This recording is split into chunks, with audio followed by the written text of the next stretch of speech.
Chapter 2. The Carpetbag. I stuffed a shirt or two into my old carpetbag, tucked it under my arm, and started for Cape Horn and the Pacific, quitting the good city of Old Manhattan. I duly arrived in New Bedford. It was on a Saturday night in December. Much was I disappointed upon learning that the little packet for Nantucket had already sailed, and that no way of reaching that place would offer till the following Monday. As most young candidates for the pains and penalties of whaling stop at the same New Bedford, thence to embark on their voyage, it may as well be related that I, for one, had no idea of so doing. For my mind was made up to sail in no other than a Nantucket craft, because there was a fine, boisterous something about everything connected with that famous old island which amazingly pleased me. Besides, though New Bedford has of late been gradually monopolizing the business of whaling, and though in this matter poor old Nantucket is now much behind her, yet Nantucket was her great original, the Tyre of this Carthage, the place where the first dead American whale was stranded. Where else but from Nantucket did those aboriginal whalemen, the red men, first sally out in canoes to give chase to the Leviathan? And where but from Nantucket, too, did the first adventurous little sloop put forth partly laden with imported cobblestones? So goes the story to throw at the whales in order to discover when they were nigh enough to risk a harpoon from the bowsprit. Now having a night, a day, and still another night following before me in New Bedford, ere I could embark for my destined port, it became a matter of concernment where I was to eat and sleep meanwhile. It was a very dubious-looking, nay, a very dark and dismal night, bitingly cold and cheerless. I knew no one in the place. With anxious grapnels I had sounded my pocket and only brought up a few pieces of silver.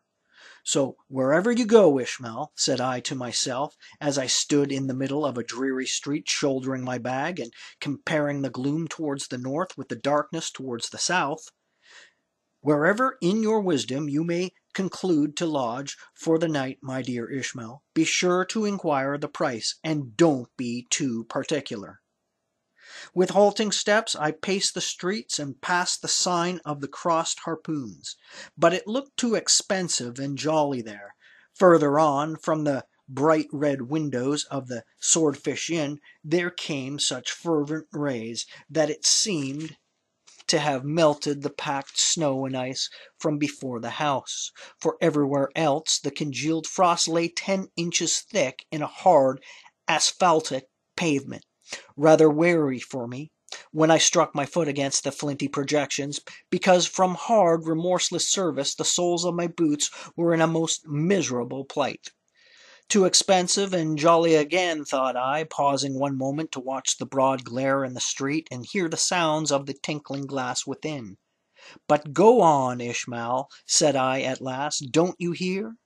Get away from before the door. Your patched boots are stopping the way. So on I went. I now, by instinct, followed the streets that took me waterward, for there doubtless were the cheapest, if not the cheeriest, inns.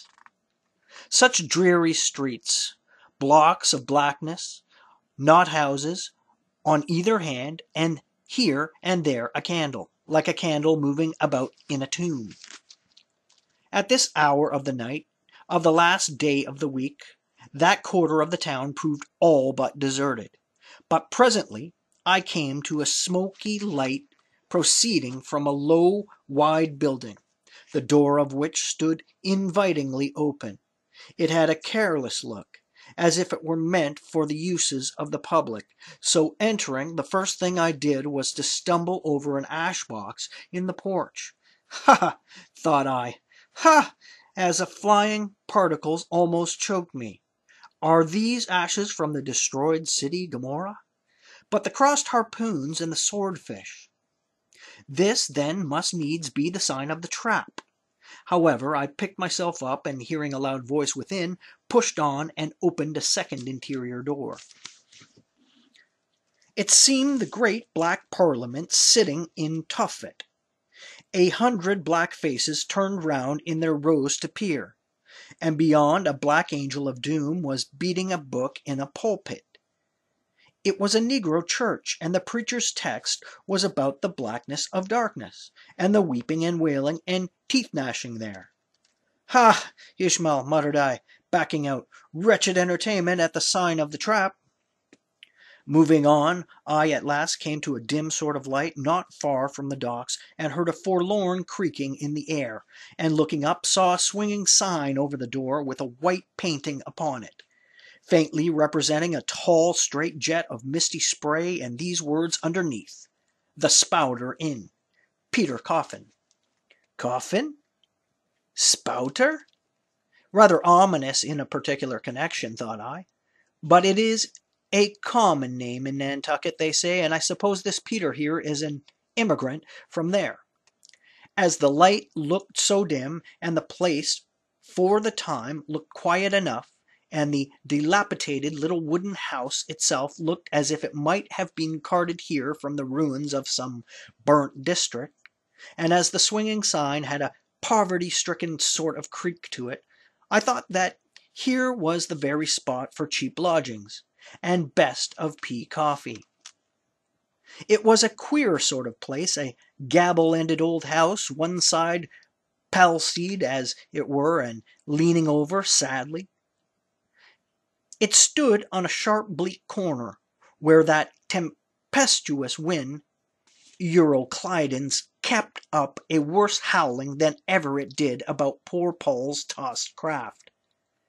Euroclydon, nevertheless, is a mighty pleasant zephyr to any one indoors, with his feet on the hob quietly toasting for bed. In judging of the tempestuous wind called Euroclydon, says an old writer, of whose works I possess the only copy extant, it maketh a marvellous difference, whether thou lookest out at it from a glass window, where the frost is all on the outside, or whether thou observest it from that sashless window where the frost is on both sides, and of which the White Death is the only glazier. True enough, thought I, as this passage occurred to my mind. Old black letter, thou reasonest well. Yes, these eyes are windows, and this body of mine is the house. What a pity they didn't stop at the chinks and the crannies, though, and thrust in a little lint here and there. But it's too late to make any improvements now. The universe is finished. The copestone is on, and the chips were carted off 1,000,000 years ago. Poor Lazarus there, chattering his teeth against the curbstone for his pillow, and shaking off his tatters with his shiverings. He might plug up both ears with rags, and put a corn cob into his mouth, and yet that would not keep out the tempestuous Euroclydon. Euroclydon, says old Dives, in his red silken wrapper. He had a redder one afterwards. Pooh, pooh. What a fine frosty night! How Orion glitters! What northern lights! Let them talk of their oriental summer climes, of everlasting conservatories. Give me the privilege of making my own summer with my own coals. But what thinks Lazarus? Can he warm his blue hands by holding them up to the grand northern lights? Would not Lazarus rather be in Sumatra than here?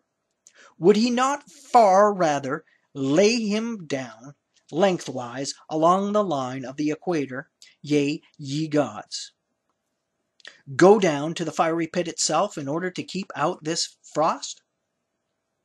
Now that Lazarus should die stranded there on the curbstone before the door of Dives, this is more wonderful that an iceberg should be moored to one of the Moluccas. Yet Dives himself, he too lives like a czar in an ice palace made of frozen sighs, and being a president of the Temperance Society, he only drinks the tepid tears of orphans. But no more of this blubbering now. We are going a whaling, and there is plenty of that yet to come. Let us scrape the ice from our frosted feet and see what sort of a place this spouter may be.